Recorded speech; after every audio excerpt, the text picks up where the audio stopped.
har vi beveget oss litt innover mot bølgekraftverket. Jeg er ikke historiker på dette, men de prøvde med 2 forskjellige versjoner. Jeg kommer tilbake til det når jeg kommer ut der ute.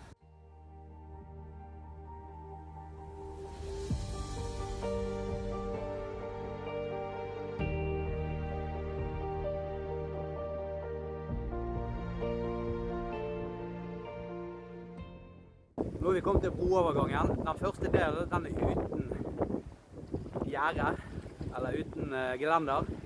Så det står, all ferdsel på broen er på eget ansvar. Hvis det blåser sterkt der, la være å gå over.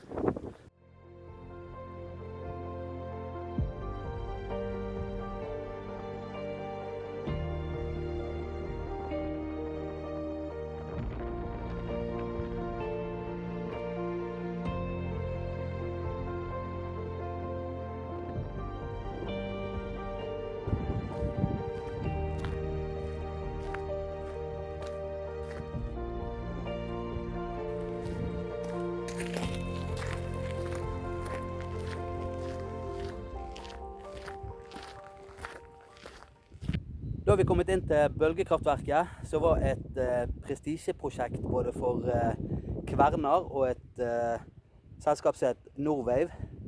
De fikk tillatelse til å starte et prøveprosjekt på alternativ energi.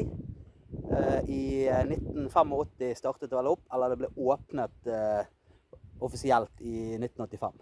Så dere ser, så ligger det idyllisk til, i alle fall ser det ut sånn på innsiden. Men når vi beveger oss forbi denne delen og utover her, eller der det ble bygget, Norwave sitt og Kværner. Du ser begynnelsen på den første her.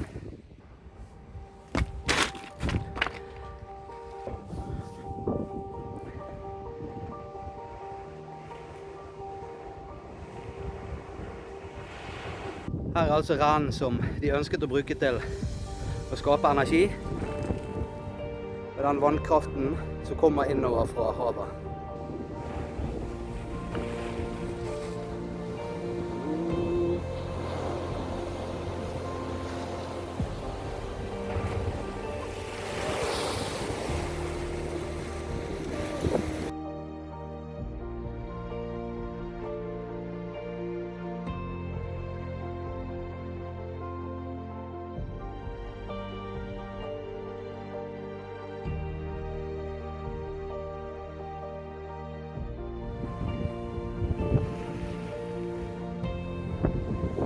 Man ser der, så ser du søylene, så var det en gang en overgang der. Du ser når du går ut på kanten sånn som dette her, vær veldig forsiktig. Og ikke gå ut i dritavær storm. Plutselig så kan det gå gale. Så tenk sikkerhet når dere er her. Sikkerhet nummer 1. Er du usikker, la være.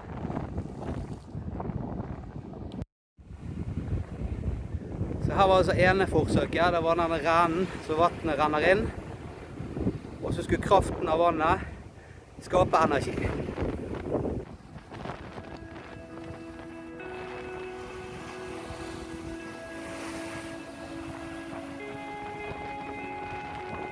Forsiktig, forsiktig.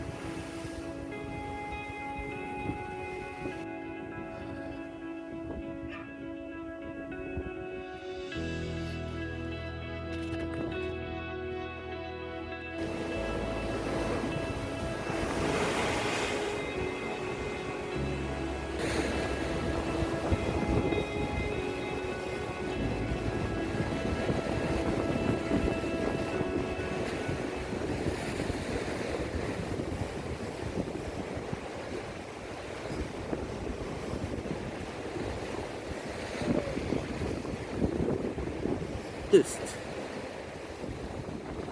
De vet ikke hva de leker med.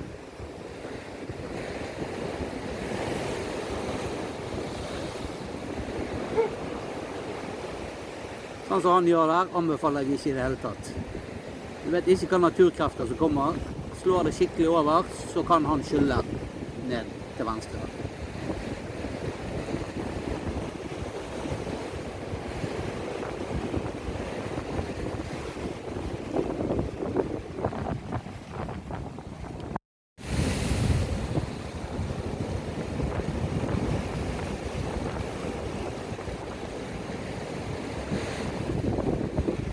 galskap.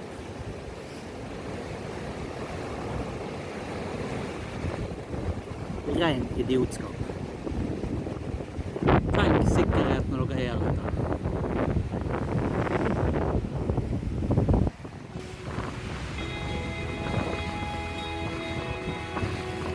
Der gikk han i sted.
sånn, det var det. Tur på bølgekraftverket. Kom med litt opplysninger. Historiekunnskapen min ikke er så voldsomt svær, men det var det jeg husket.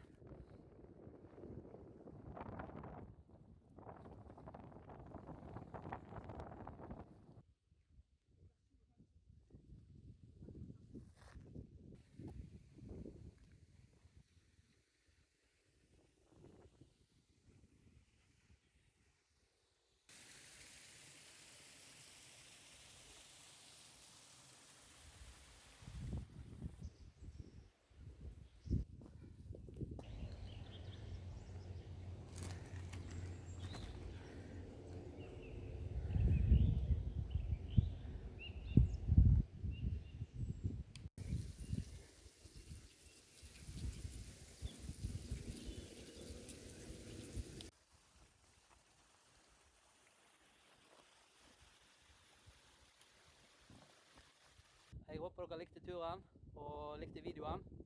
Hvis dere satte pris på den, så hadde jeg satt pris på at dere abonnerte, likte og gjerne kommenterte hvis dere hadde noe konstruktiv kritikk. Det setter jeg alltid pris på. Jeg ønsker å få kvaliteten bedre og budskapet bedre i videoene mine. Så det er bare å kommentere i vei. Jeg setter pris på det, så lenge det er konstruktivt.